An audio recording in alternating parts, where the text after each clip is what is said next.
نحمده ونصلي على رسوله الكريم اما بعد فاعوذ بالله من الشیطان الرجیم بسم اللہ الرحمن الرحیم۔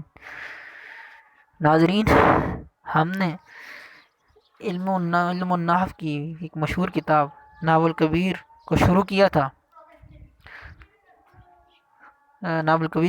تھا تو اس کے اندر ہم نے شروع میں علم نحو کی تعریف، اس کا موضوع واضح کا بیان پڑھا تھا۔ اس کے علاوہ پھر ہم نے لفظ کی دو اقسام پڑھی تھی، لفظ مستعمل اور مومل۔ پھر لفظ مستعمل کی دو آگے تقسیم کا ذکر آیا، لفظ مفرد اور لفظ مرکب۔ پھر لفظ مفرد کی آگے مزید اقسام اپنے لفظ کے اپنے معنی پر دلالت کرنے یا نہ کرنے کے لحاظ سے تقسیم پڑی تھی۔ لفظ کی اپنے معنی پر دلالت کرنے یا نہ کرنے کے لحاظ سے تین اقسام تھیں، اسم، فعل، حرف۔ اور پھر لفظ یہ مفرد کی اقسام ہوگی، لفظ مفرد کی اقسام یعنی وہ لفظ جو ایک ہی کلمے پر مشتمل ہو۔ آج ہم پھر اسم، فعل، حرف کی علامات کے بارے میں ہم نے پڑھا تھا کہ ان کی کون کون سی علامات ہوتی ہیں جس سے ان کی پہچان ہوتی ہے۔ آج ہم لفظ کی دوسری قسم لفظ مرکب کے بارے میں پڑھیں گے کہ لفظ مرکب کیا ہوتا ہے، اس کی کتنی اقسام ہیں، پھر ان کی کتنی اقسام ہیں۔ تو لفظ مرکب کی دو اقسام ہیں، دو قسمیں ہیں، مرکب مفید اور مرکب غیر مفید۔ مرکب مفید جیسے کہ لفظ سے ظاہر ہے کہ وہ مرکب جو فائدہ دینے والا ہو، مفید فائدہ دینے والا مرکب مفید جو فائدہ دے۔ تو یہ تو لفظی مطلب ہوا۔ اب اس کی اصطلاحی مطلب پڑھتے ہیں۔ وہ مرکب جس کا کہنے والا کہہ کر خاموش ہو جائے تو سننے والے کو کوئی خبر یا طلب معلوم ہو، اس لیے اسے جملہ کلام، مرکب تام اور مرکب اسنادی بھی کہتے ہیں۔ جیسے زید قاتب اضرب، یعنی کہ اس سے کوئی جملہ، اس کو جملہ مکمل جملہ کہتے ہیں۔ مکمل جملہ جیسے کوئی خبر معلوم ہو، اس سے کوئی فائدہ حاصل ہو، سننے والا کو پوچھنے کی زحمت نہ ہو کہ آپ کیا کہنا چاہتے ہیں۔ تو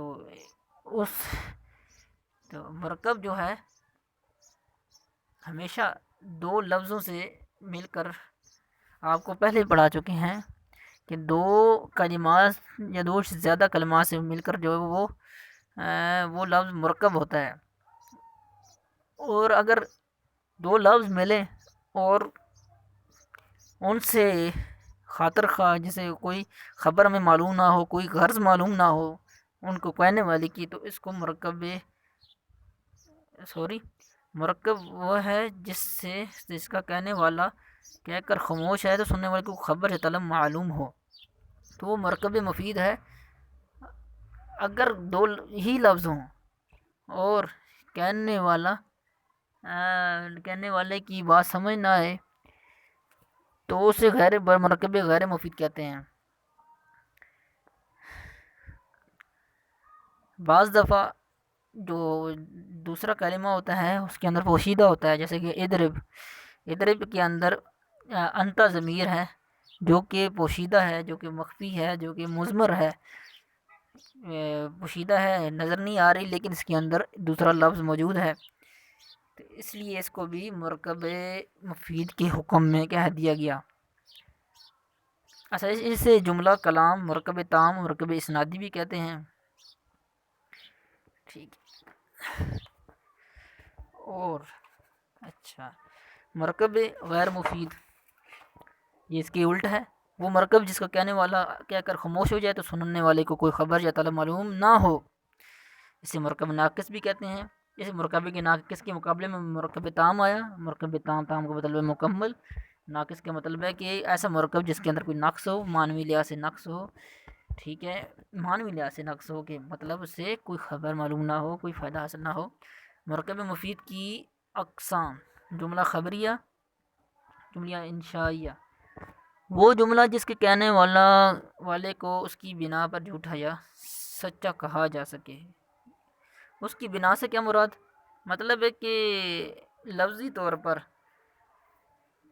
وہ اس میں ایک خبر ہو، جیسے زید قائم، زید ایک ایک شخص کا نام ہے، قائم کھڑا ہونا، یہ اس کے بارے میں خبر دی جا رہی ہے. تو یہ بنائی طور پر اس کی لفظی طور پر یہ جملہ خبریہ ہو جو خبریہ ہے. لیکن اسی طرح اگر کوئی قرآن مجید کی آیت ہے وہ بھی اسی بنا پر جملہ ہو تو وہ خبریہ لفظی طور پر ہوگا، لیکن معنوی طور پر وہ انشائیہ ہوگا. انشاءاللہ اس کو آگے اس کے بارے میں پڑھیں گے. اس لیے انہوں نے اس کی بنا پر قید لگائی. جیسے اچھا، جملہ انشائیہ وہ جملہ جس کے کہنے والے کو اس کی وجہ سے جھوٹا یا سچا نہ کہا جا سکے. یعنی وہ جملہ اس جملے کی وجہ سے اس کو سچا یا جھوٹا کہا ہی نہ جیسے ممکن ہی نہ ہو. جیسے کہ ہم لا تضرب، تو نہ مار، تو مت مار.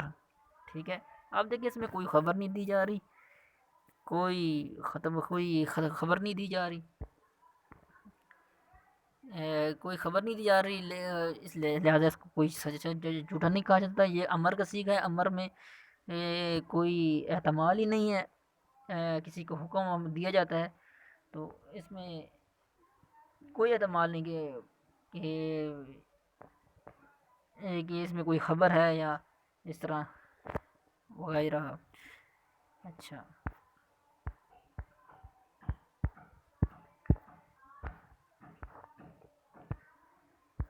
اب جملہ خبریہ جو ہے جس میں صدق و کذب کا احتمال ہو، اس کی مزید آگے دو قسمیں ہیں: جملہ اسمیہ خبریہ، جملہ فعلیہ خبریہ. اچھا، جملہ اسمیہ خبریہ، جملہ فعلیہ خبریہ. جملہ اسمیہ خبریہ وہ جملہ جس کا پہلا جز اسم ہو، یا وہ جملہ جو مبتدا و مخبر سے مرکب ہو.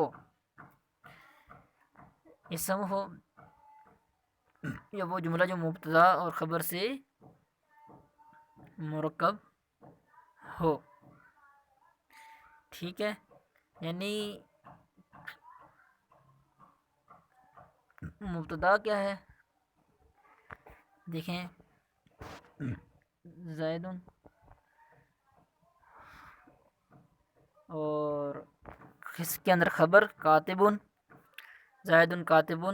زید کی طرف جو اسناد ہے وہ کتابت کی. اچھا، جو زید کے بارے میں خبر دی جا رہی ہے وہ کاتب کی ہے. جملہ اسمی خبریہ اور ٹھیک ہے.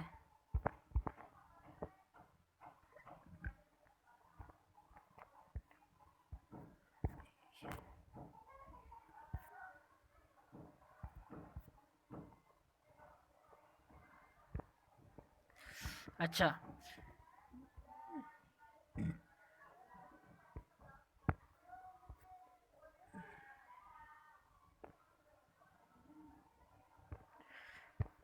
معذرت، ایک مرکب غیر مفید رہ گیا کہ وہ مرکب جس کا کہنے والا خاموش ہو جائے تو سننے والے کو کوئی خبر یا طلب معلوم نہ ہو. اسے مرکب ناقص بھی کہتے ہیں. دیکھیں، تو مرکب غیر مفید کی بھی یہی آگے ہم اقسام پڑھیں گے، مگر ابھی مرکب مفید کی آگے تفصیل آ رہی ہے، اس لیے لہٰذا اس کو ابھی ڈسکس نہیں کرتے. جملہ اسمیہ خبریہ پڑھ رہے تھے. تعریف سے معلوم ہو کہ جملہ اسمیہ خبریہ دو اجزاء پر مشتمل ہے: مبتدا خبر مبتدا. آپ دیکھیں اس کی اجزاء دو اجزاء ہیں. مبتدا جملہ اسمیہ خبریہ کے پہلے جز کو کہتے ہیں مبتدا، یا جملہ اسمیہ کی اس جز کا نام ہے جس کے مدلول کے بارے میں کوئی بیان کی گئی ہو، کوئی خبر بیان کی گئی ہو. ٹھیک ہے، جز کا آپ کو پتہ ہے جملہ اسمیہ کی یا پھر اس جز کا نام ہے جس کے، یعنی اس جز کا نام ہے جس کے مدلول مطلب یہ ہے کہ وہ اسم جو لفظ زید ہے وہ دلالت کر رہا ہے کس پہ، جو جس کا نام زید ہے. تو زید ہے جس کا نام زید ہے، تو اس کو زید کو مدلول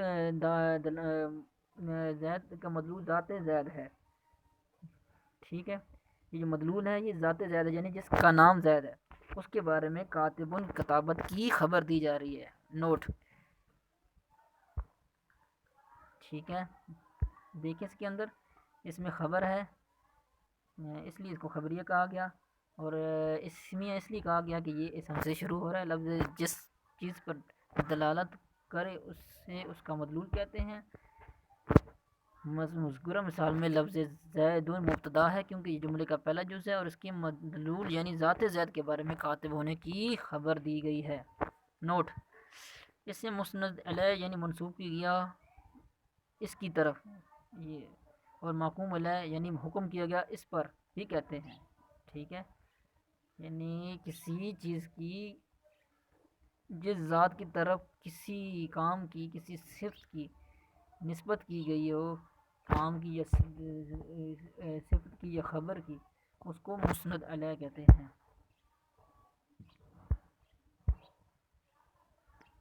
اچھا، خبر کیا ہے؟ خبر جملہ اسمیہ خبری کے دوسرے یا اس جز کا نام ہے جس کے ذریعے مبتدا کے مدلول کے بارے میں کوئی خبر دی گئی ہو. بہت سادہ سی، مثلا زید کاتب، ذکر کردہ مثال میں لفظ کاتب خبر ہے کیونکہ یہ جملے کا دوسرا جز ہے، اور اس کے ذریعے مبتدا کے مدلول کے بارے میں کاتب ہونے کی خبر دی گئی. اچھا، اس میں ایک اہم بات کہ جو خبر ہے وہ عام ہے کہ وہ اسم ہو یا فعل ہو. اسم کس طرح؟ اب کاتبون اس کے اندر خبر بن رہی ہے تو کاتبون اسم فاعل ہے، یعنی اسم کی ایک قسم ہے. اسم میں فاعل جو ہوتا ہے وہ فاعلن کے وزن پہ ہوتا ہے. آپ کو وزن کرنے کا طریقہ بھی پڑھا دیا گیا. تو کاتبون اسم فاعل ہے، اور جو اسم فاعل ہے، اور اسم فاعل جو ہوتا ہے وہ فعل سے تشبیہ رکھتا ہے. جس طرح فعل جب ہوتا ہے یعنی کوئی کام ہوتا ہے تو اس کا کرنے والا بھی موجود ہوتا ہے، اس طرح اسم فاعل جو ہوتا ہے جب موجود ہوتا ہے تو اس کا بھی ایک فاعل ہوتا ہے، یعنی کہ لکھنے والا کوئی نہ کوئی تو ہوگا. جو لکھنا ہے، یہ لکھنے والا کام ہے، یہ لکھنے والے کے بغیر نہیں ہو سکتا. لہٰذا اس مشابہت کی وجہ سے اس کو شبہ فعل بھی کہا جاتا ہے اس میں فاعل کو. بس یہ عام بات ہے، انشاءاللہ آگے بھی اس پر ڈسکشن ہوگی مزید انشاءاللہ آئندہ اسباق میں. ایسے مسند یعنی منسوب کیا گیا اسے، یعنی اس کی نسبت کی گئی، اور محکوم بہی یعنی حکم کیا گیا، اس کے ساتھ حکم لگایا گیا ہے. کاتبون کا حکم، کتابت کا حکم لگایا گیا زید پر. جملہ فعلیہ خبریہ انشاءاللہ تعالی اگلے سبق میں جملہ فعلیہ خبریہ کے بارے میں ڈسکس کیا جائے گا. انشاءاللہ آگے مشق بھی آئے گی، بلکہ اس کو پڑھ ہی لیتے ہیں کیونکہ اس کے بعد ہم مشق کر لیں گے. فی الحال اس جملہ فعلیہ خبریہ جو جملہ خبریہ کی دوسری قسم ہے اس کو مکمل کرتے ہیں. وہ جملہ جس کا پہلا جز فعل ہو، یا وہ جملہ جو فعل الفاعل یا نائب الفاعل پر مشتمل ہو. ٹھیک ہے،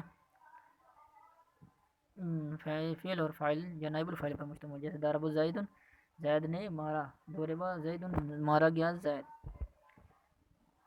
اچھا، ضرب زید میں ضرب فعل ہے کیونکہ ہم نے پتہ ہے ہمیں پڑھا ہے کہ یہ اب فعلہ کے وزن پہ آ رہا ہے، جو فعلہ کے وزن پہ اور وہ فعل ماضی پر دلالت کرتا ہے، کہ اسی پر دلالت کرتا ہے، اور لہٰذا یہ فعل ہے، اس پر کوئی تنوین نہیں ہے، اس میں کوئی فعل کیا ہے اسم کی علامت نہیں پائی جا رہی، اس لیے داروا فعل ہے۔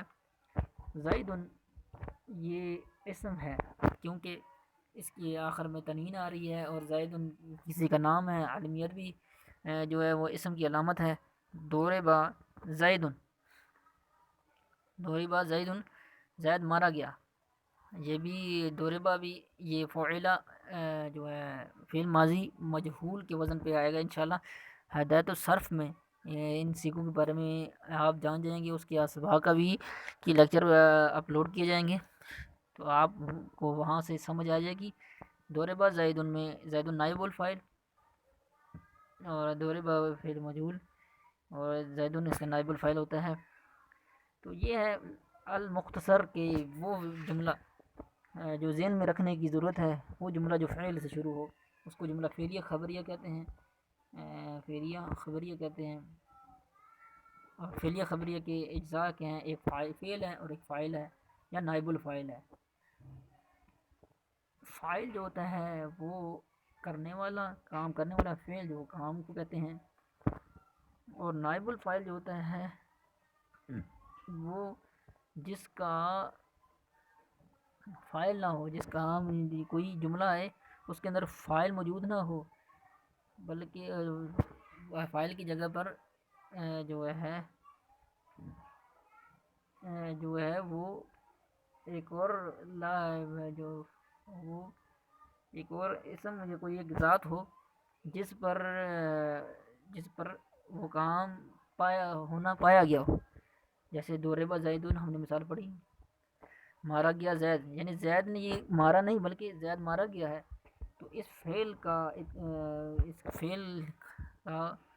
اس پر زید پر اطلاق ہو رہا ہے، نہ کہ زید یہ خود کام کر رہا ہے۔ تو جب یہ زید فاعل کی جگہ پر ہے تو اس کو نائب الفاعل کہہ دیا گیا۔